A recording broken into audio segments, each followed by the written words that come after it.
Hey everybody, welcome back to the Taste of Adventure DLC campaign in Parkitect.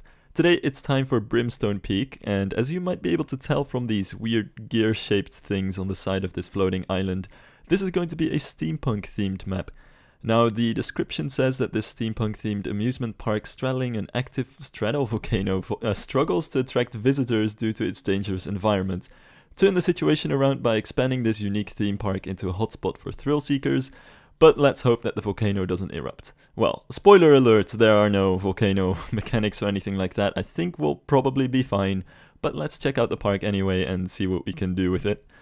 This is gonna be an interesting one because it's one of those parks that you actually do start off with some rides and also a little bit of scenery. So as you can tell, we have a roller coaster, which is another inverting spinning coaster with a launch over here. And then also we have this combination, and anybody who's played Roller Coaster Tycoon and remembers Mel's World might recognize this. Honestly, I was just inspired by Mel's World to do this quick drop tower and top spin combination. And quickly also, let's do a POV of Caligula's Wrath here, which is a kind of strange coaster. Honestly, I just wanted to put this kind of coaster in one of the maps just to show off how cool I think the coaster type is, especially because this DLC does bring quite a bit of new stuff into the game. I wanted to make use of that as much as possible in the scenario maps as well. So yeah, it has this really crazy pretzel kind of element at the start of the layout, and then it just kind of meanders around the volcano. Does a 0G roll here, which would be so interesting to experience on a spinning coaster, I think. It does take all of the elements a little bit slowly, and you might look at this and think, wait, isn't that way too slow? I'm not sure. I think you do want your spinning inverted coasters to be a little bit slower than a typical launched coaster because the spinning already makes it more intense. But yeah, altogether, that's just what it does, and that only occupies a small part of the total map that we have here. So as you can see, lots of space to still play around with and build terrain-based roller coasters, and I think that's also going to be the focus of this map. We also start off with the inverting wooden coaster, which we haven't seen so far, but it's a really interesting type of wooden coaster that can also do inversions, and as soon as you do that, it switches to a fully steel track. This is a reference to the real-life GCI inverting wooden coaster, although the trains are more like a gravity group. I think Mindblower is a very interesting example of a coaster that you'd be able to pretty much exactly recreate in Parkitect using this type. And then we also have the suspended coaster, which is a classic, of course, but I'm definitely gonna have to put one of these woodies in.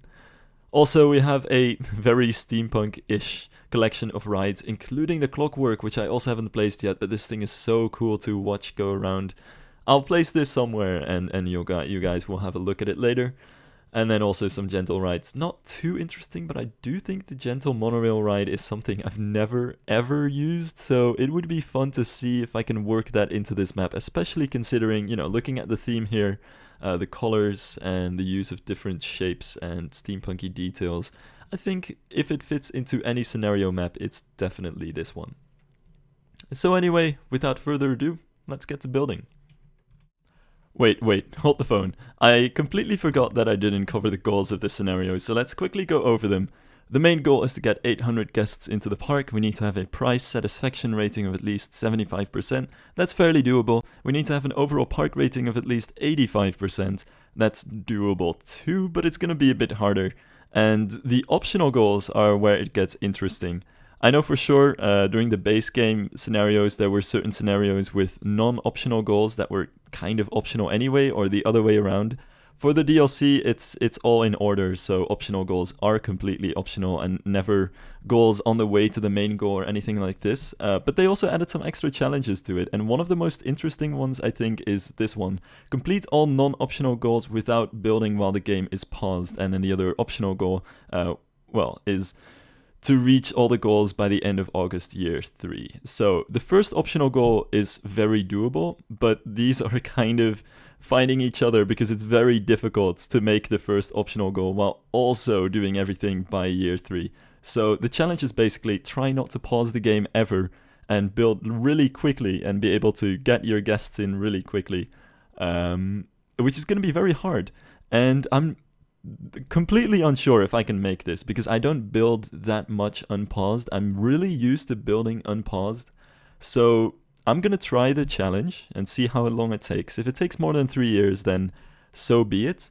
But I don't want to deliver an ugly park just to be able to make these challenges. So it's gonna be a bit of a balancing act, how much can I actually do in terms of scenery to reach these goals, but is it possible to make this optional goal, yes or no? That's the question. So actually, without further ado this time, let's get to building. And we can't build like this, because if we do, wait a second, I'm gonna try to place something down. There we go. You get this notification that you probably don't want to build while you're paused if you want to reach all of the goals.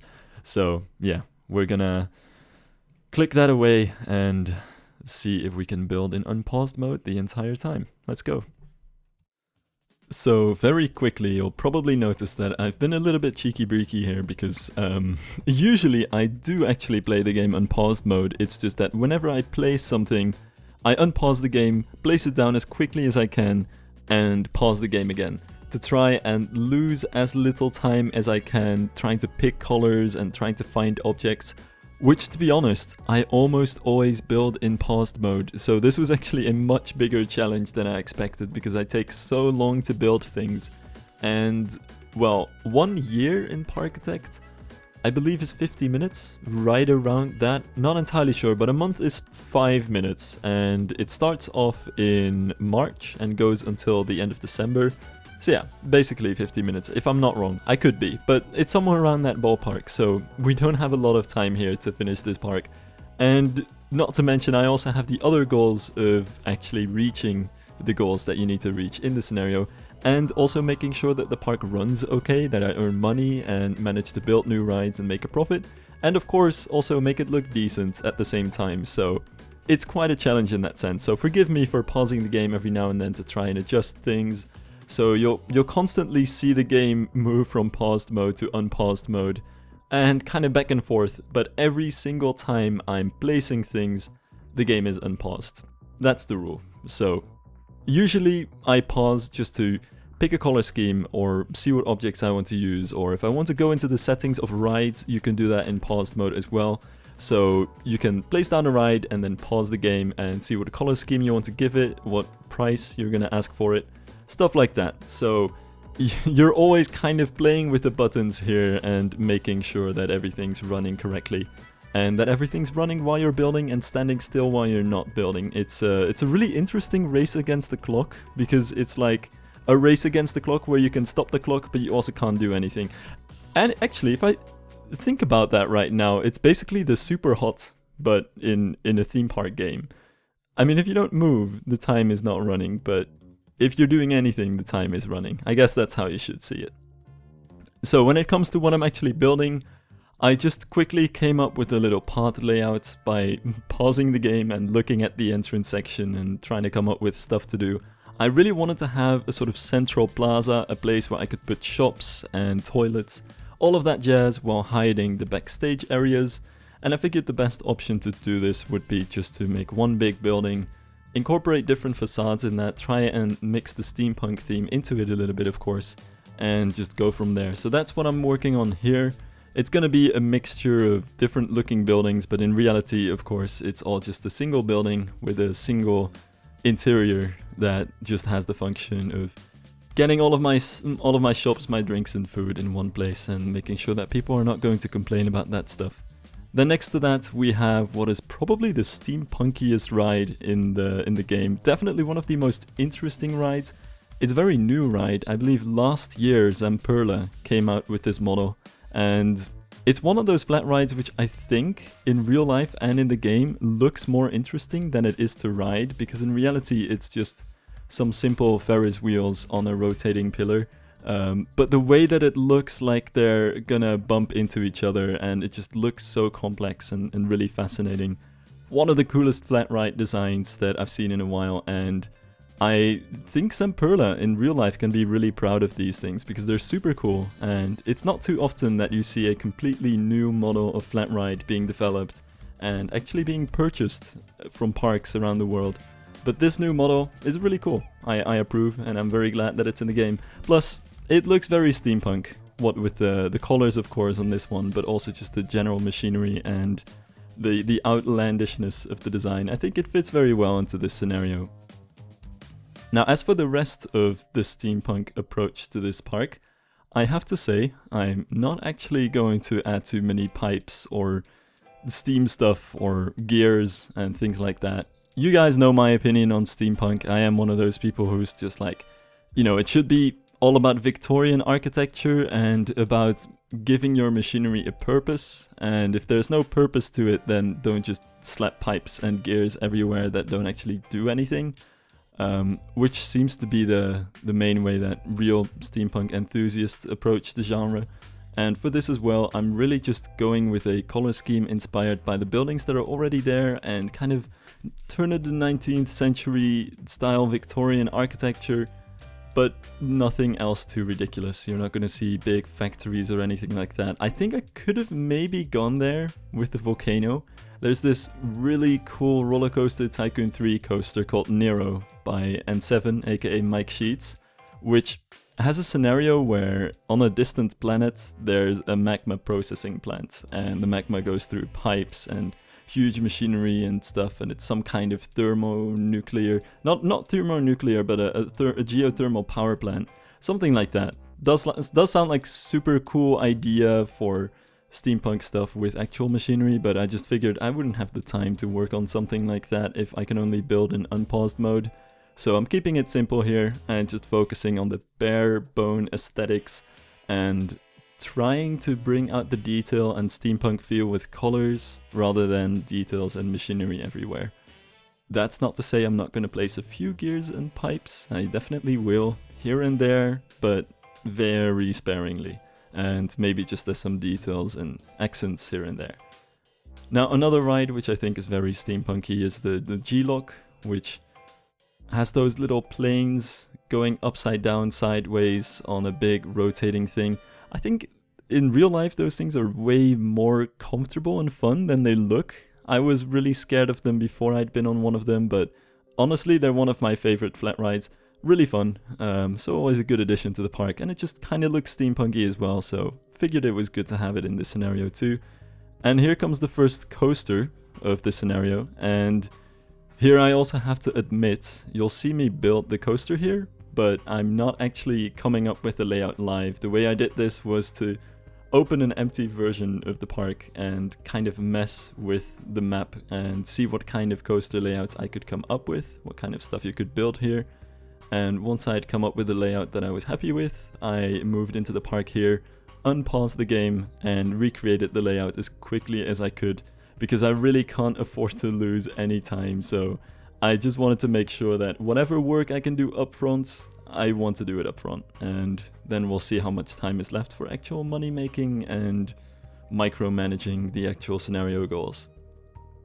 So this is a RMC, well, monorail coaster, which is still one of my favorite coasters in this game, especially in scenario play. They're so much fun because you can build lift hills and LSM launches, and they're also pretty cheap, and they're just really good at building really good stat coasters, because I think that's an especially important thing when it comes to starting out with a scenario. You want some roller coasters that are intense and have a high excitement rating so that people don't get bored, don't leave the park or start vandalizing stuff. And these coasters are just an amazing first thrilling coaster. I know we already have the launched spinning coaster in this scenario, but I'm still approaching it in the same sense. This is probably the best coaster to start out with, the best bang for the buck to make more profit later down the line, and make sure that we can build more coasters and rides as soon as possible as well. Now for the station and overall surroundings of this coaster, I'm mostly just taking my inspiration from the buildings that were already there, so kind of building something very similar. I couldn't really come up with many more built structures that I really needed, so instead I just added some switchbacks to the queue and put some different roof structures over that, with again the colors coming back from the entrance area as basically one main motif that brings all of the architecture on this island together. And then the station building itself is kind of a mix on a typical roller coaster station. The way that it starts out with the gabled roof in the middle and then the flat roofs on the side is kind of a standard roller coaster station building. It's not really too fancy. And then to make it fit into the scenario a bit more and give it that steampunk vibe, I'm just adding some towers on the sides, which also helps to make it feel a little bit less rectangular. Because I often talk about the fact that you want to avoid rectangular buildings as much as possible, and sometimes it's just what works out best, so you can't always avoid it. And I think in roller coaster stations especially, you'll often just end up with a perfect rectangle, and towers, domes, and any kind of things that you can put on the side are always a nice way to avoid the rectangleness of a building and make it a bit more interesting to look at. Which I think in Parkitect is especially important because you're looking at everything from above, so just a straight square building is very quickly gonna stick out and seem like it's not really blending in its environment too well, so I always want to be very careful with that. This building's also pretty inspired by the building of the spinning coaster station, which honestly I do kind of prefer this one. I know I'm just taking a lot of inspiration for it, so, well, it's basically a recurring motif at this point, but this one has a little bit more detail than the spinning coaster station, and the spire especially is a bit more unique and a combination of different pieces that I hadn't used on the spinning coaster, so I think it works out like this. And then another flat ride that I wanted to add in here is the star shape, which is not really my favorite flat ride, but for a while I honestly wasn't sure if I was going to put any flat ride here. I just kept the area open and figured that it could also just work as a grassy area.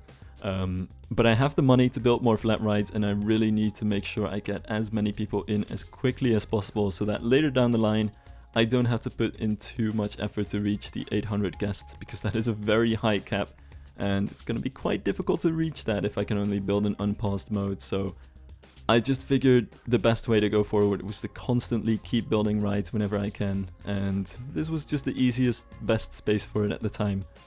Now here comes the second coaster that I'm gonna build, and it's a flying coaster. I was trying to figure out what I could do with this hillside for a very long time. Once again, I'd opened up a separate park file and tried to mess around with different coaster types that are available. Mostly I was looking at the inverting wooden coaster because, like I said in the intro, I really wanted to use that thing because it's new in the Taste of Adventure DLC. I've never built one of them in one of the campaigns, and they're really fun to build.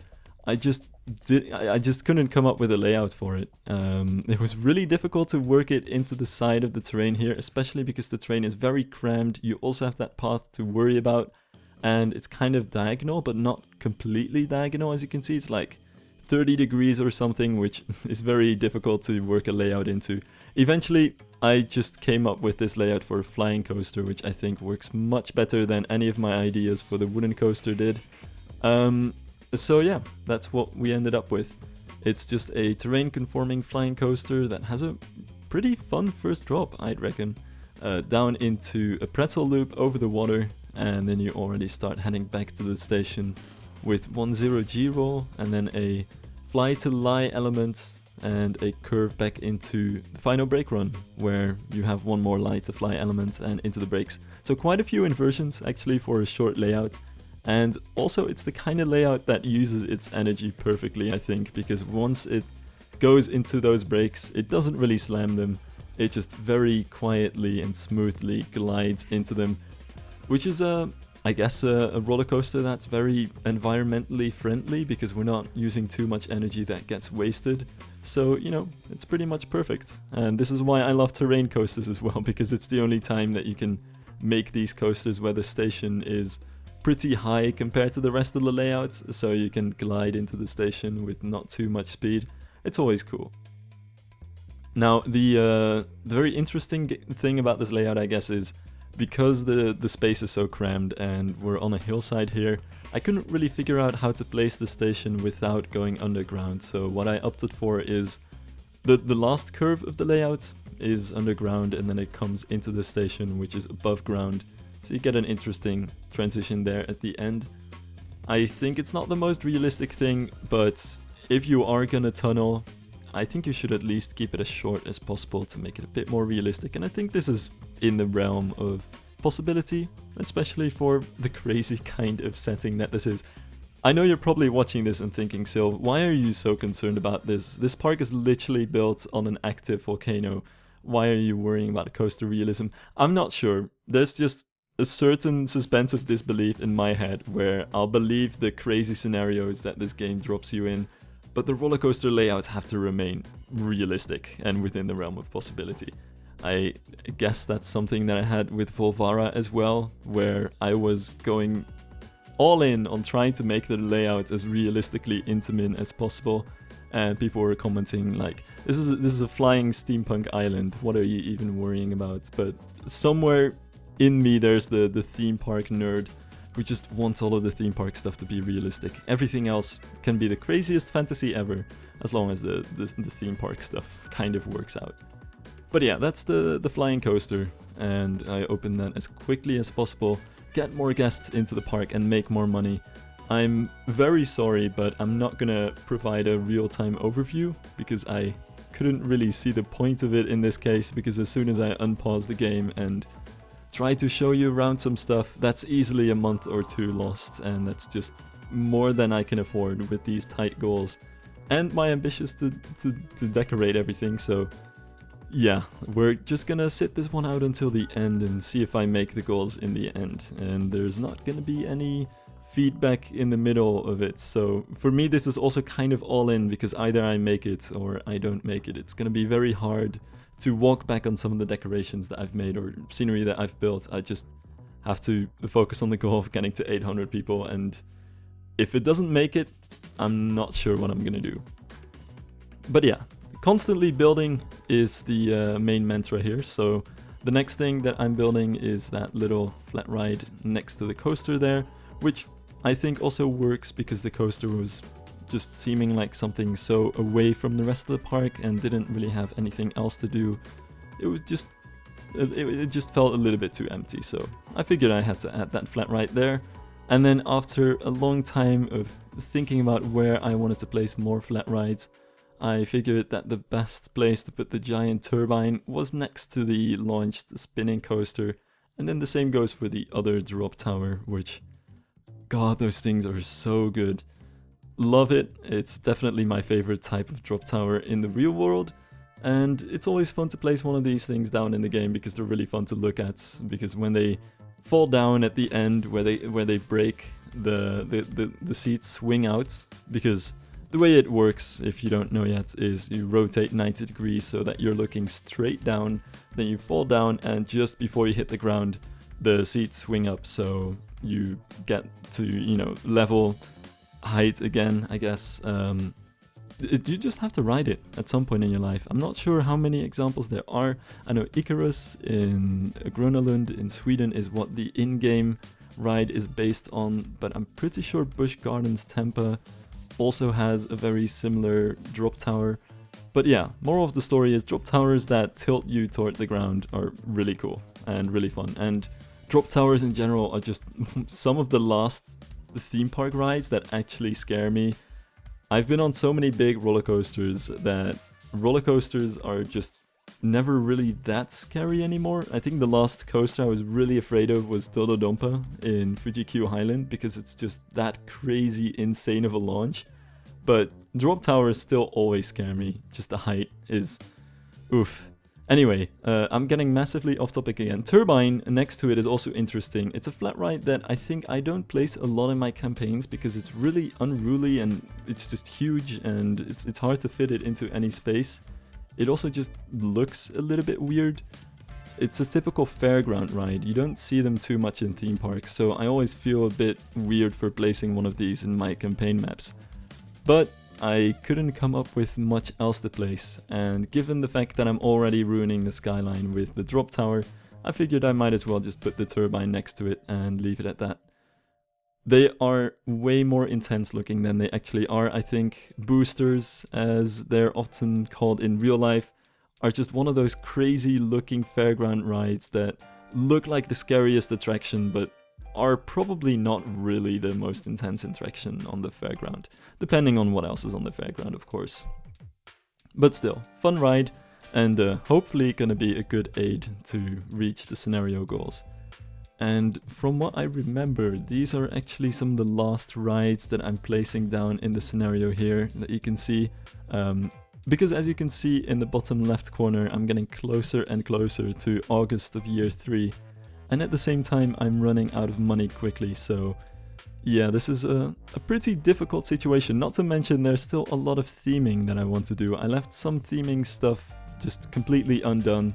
I wanted to add more terra painting, for example, around certain areas of the park. Thankfully, you can still do terra painting in paused mode, so that was good to know. It's no building, I guess, so it works. But yeah, I also wanted to put more foliage and rock work everywhere to fit in a bit more with the buildings that you already get at the start of the scenario.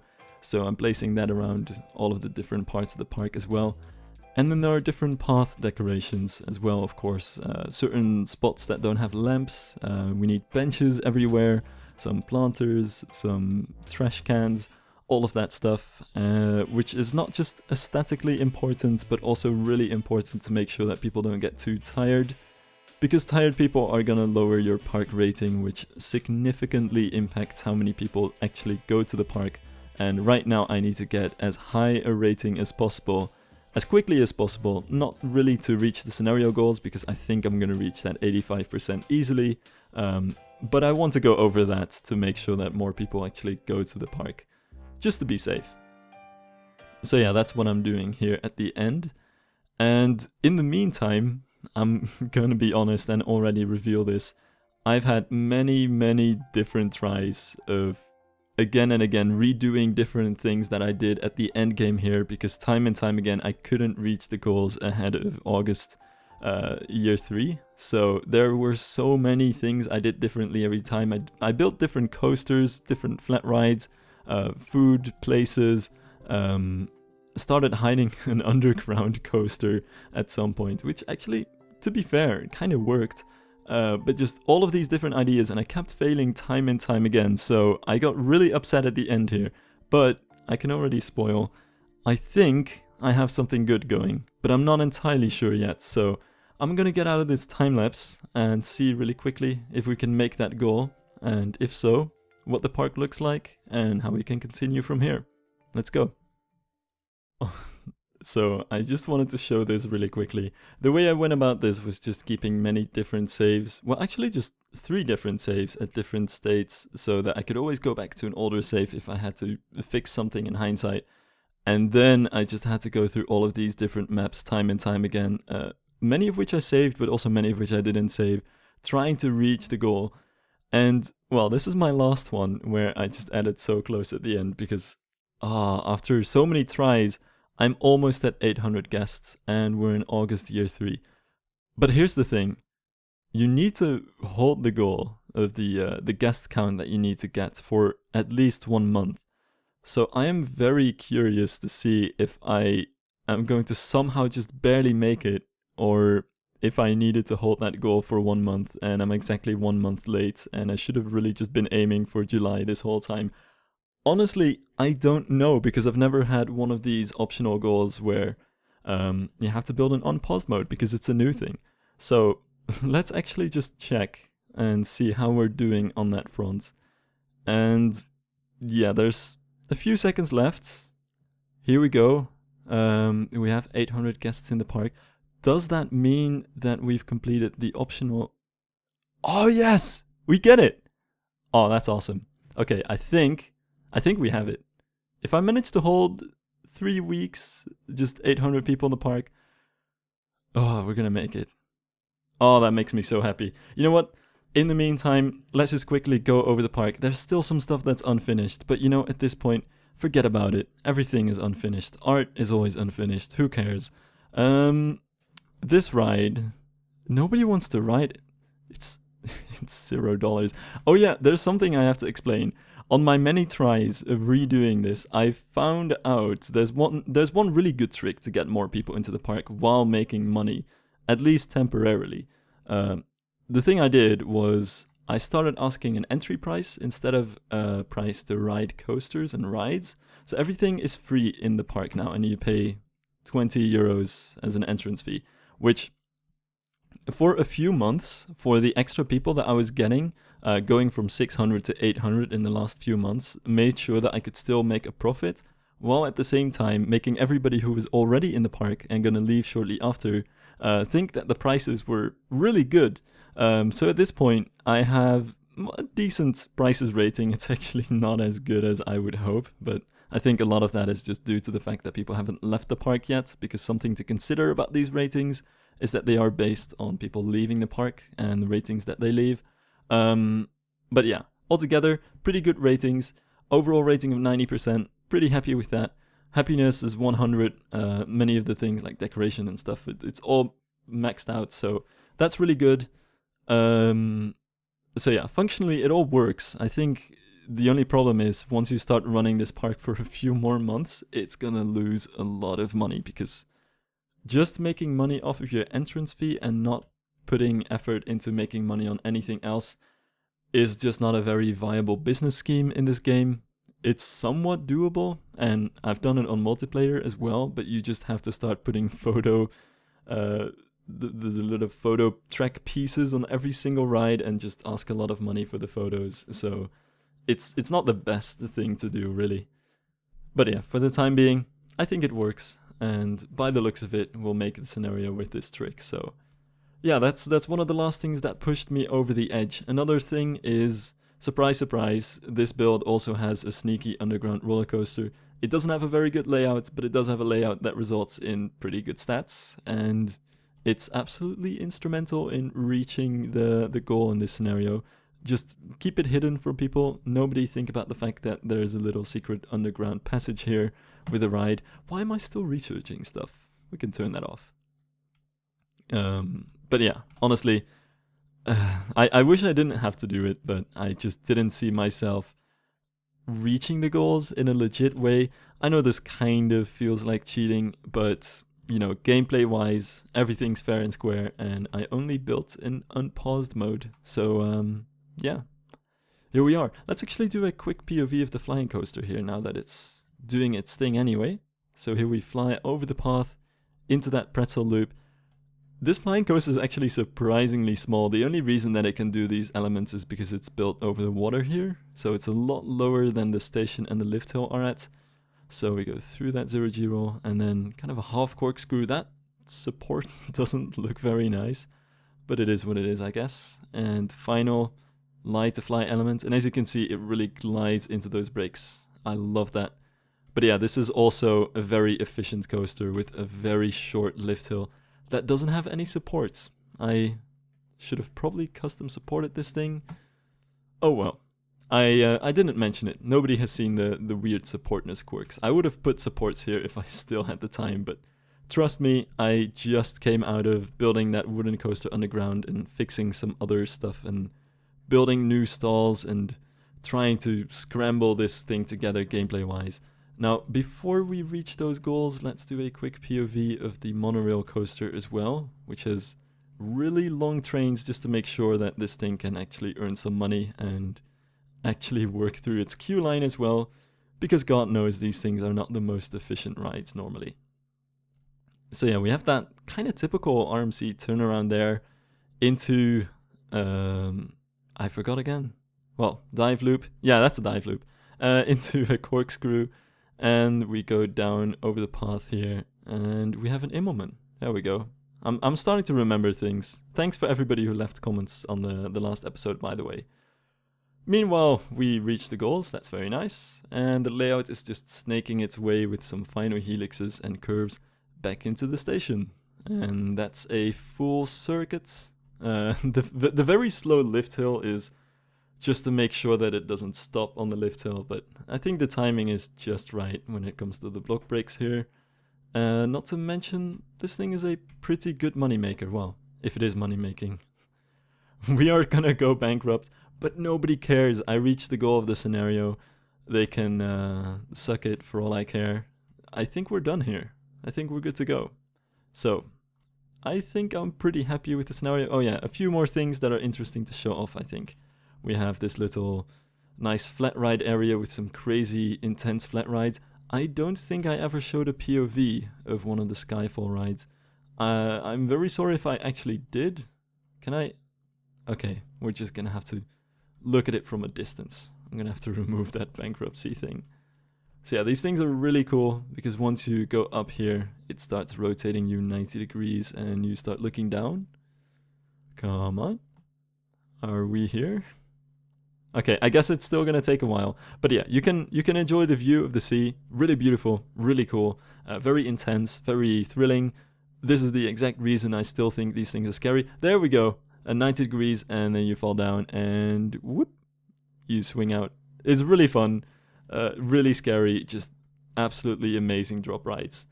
And then of course we have this crazy flat ride. Now that I think about it, most of the flat rides in this park are very intense. Besides those that we've already seen, we have the drop tower, of course, the top spin, which is very intense. This thing, which is of course very intense, and also this thing, which is very intense. I think this is by far the lamest flat ride in the park. And that, I mean that just in terms of how intense it is. Other than that, it's super cool. It really has that steampunk design actually, with the gears and of course the colors, and you choose those yourself partly, but the colors that it starts out with as well are a bit more bright, but could still fit in the same kind of theme, I think. But yeah, I just want to see this thing move because it's so interesting. And as you're gonna see, it doesn't really do too much, doesn't really make you go upside down or anything like that. They're really just rotating Ferris wheels that move a bit quicker than a normal Ferris wheel does. It's a little bit like one of those moving carpet rides, but the way that they all just seamlessly blend into each other, it just I don't know, to my brain it looks really weird. It's very confusing. I understand how it works, but my brain just doesn't want to get it. It just looks like it shouldn't be able to do that. Very cool rides, really cool design, and big ups to Zamperla for coming up with those things. Here, by the way, this building piece is unfinished. I put a temporary fence here, which is a very messy way of fixing stuff, but you know what? I think that's all part of the scenario. And, you know, real life parks also have some unfinished bits here and there. That's just how things go. So, altogether, I'm pretty happy with this scenario, and for one where I've built everything in unpaused mode, I'm glad that I've actually been able to make the non-optional goals as well, and at the same time put down a park that's decent looking. So let's just go back to the main menu and see what's next. I do have to say, I don't think I'm gonna try to go for the the optional goals in all of the scenarios, because that stuff is really hard. Alright, so there's our trophy, and let's see where our adventure goes next. A new island, of course. And it's gonna be Candyland. Awesome. Alright, so the next episode is gonna be Candyland. As you can see, we have a whole slew of optional goals that I'm probably not gonna reach this time around, but maybe I will. We'll see. Anyway, I hope you guys enjoyed this video, and I hope to see you in the next one. Bye bye.